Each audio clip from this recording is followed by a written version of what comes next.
Yo, what's up everyone? Here I've got a NEMS music video and I'm going to show you how to make these exact effects step by step for your edits. So if you want to know exactly how to edit like professionals, subscribe down below and let's get straight to the video. So as you can see, I've got a music video here with NEMS and 1.4, and there's a section here where we got these sick 3D kind of cutout effect. I'm going to show you how to make this exact effects from scratch. I've taken a chunk of the music video where there aren't any of these effects, and this is what I will be editing. So for the first part of the effect, we can see that he kind of has multiple clones come in of himself starting at the next shot, and then as soon as the next shot happens, you get kind of this paper cutout effect, like folding just like that.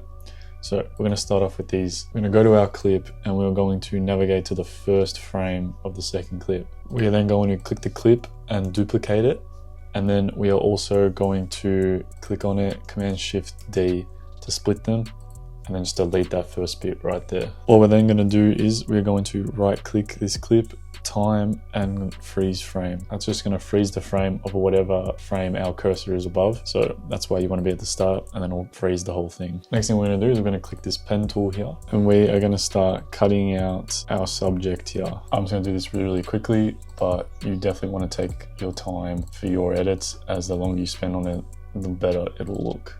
And as we can see, when I turn off the footage, we have a cutout of our subject. Obviously your footage won't have lyrics, but for the sake of this tutorial, I'm just gonna have them in there. What you're then gonna do is we're gonna navigate about halfway through our first clip, drag it to align with that spot, and then once the first frame starts here, we're gonna crop that and just delete it. If your cutout's got little gaps like this under here, you can just click on your clip, go to transform, and make the scale like 101. You can also adjust the masks, like the mask feather, to make it more sharp or more blurry. Then what we're going to do is we are going to label this 1 and going to duplicate it, I think 3 more times by holding Command D. 1, 2, 3.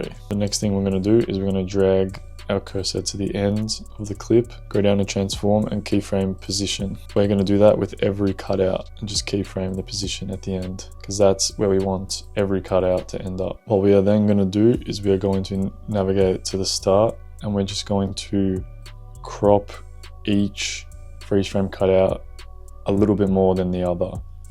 So make sure each cutout is a bit shorter than the first. By doing this, that's going to make each cutout move at a different pace. Because as you can see on this effect here, there's 4 cutouts. They're each moving a bit slower than each other, but towards the end, they all end up speeding up and landing in the same spot for the next shot. What we are then going to do is we are going to go back to the first one, put your cursor at the start of the clip, and drag the position out of the frame.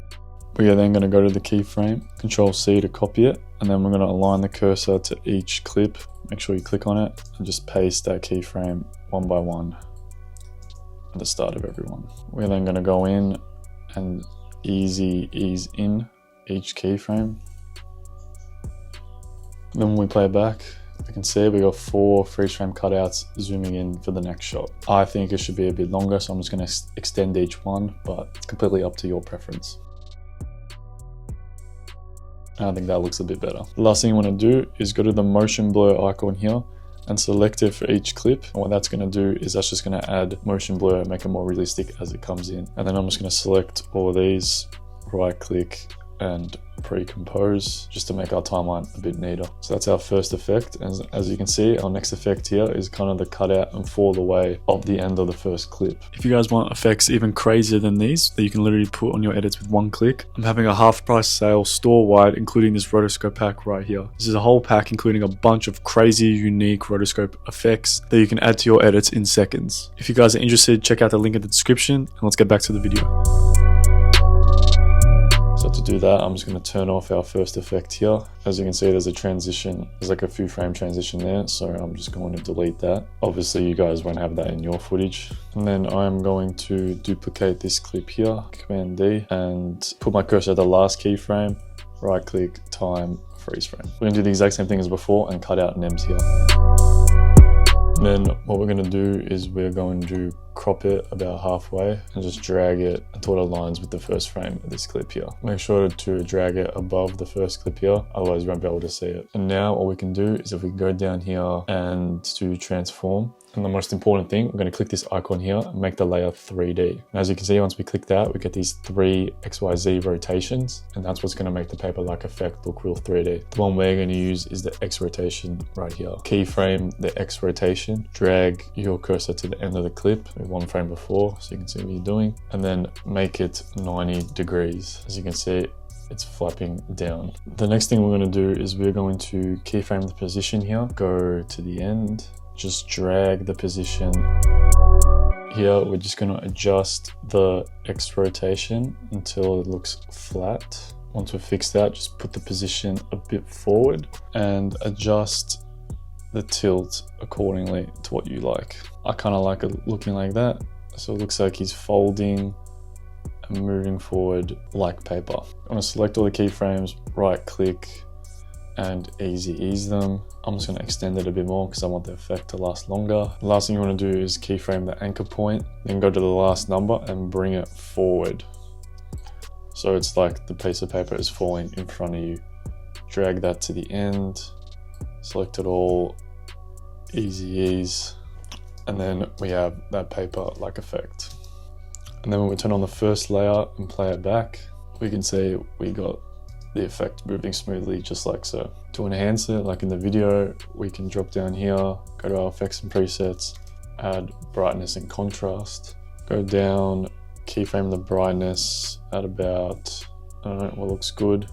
I'm gonna put it on the max, go to about here where it's still visible, click reset and easy ease those keyframes. I'm gonna up the contrast as well, keyframe that and do the same thing. I'm just gonna make the keyframes a bit shorter so the flash is more visible. And then I'm just gonna click on the effect and Control D to make it a lot more brighter. And then what I'm gonna do is right click, new adjustment layer, add brightness and contrast again. Keyframe the brightness at, say, about 100. Go like 5 frames to the right, reset, 5 frames to the left, reset, easy ease them. And that is the first part of the effect done just like that.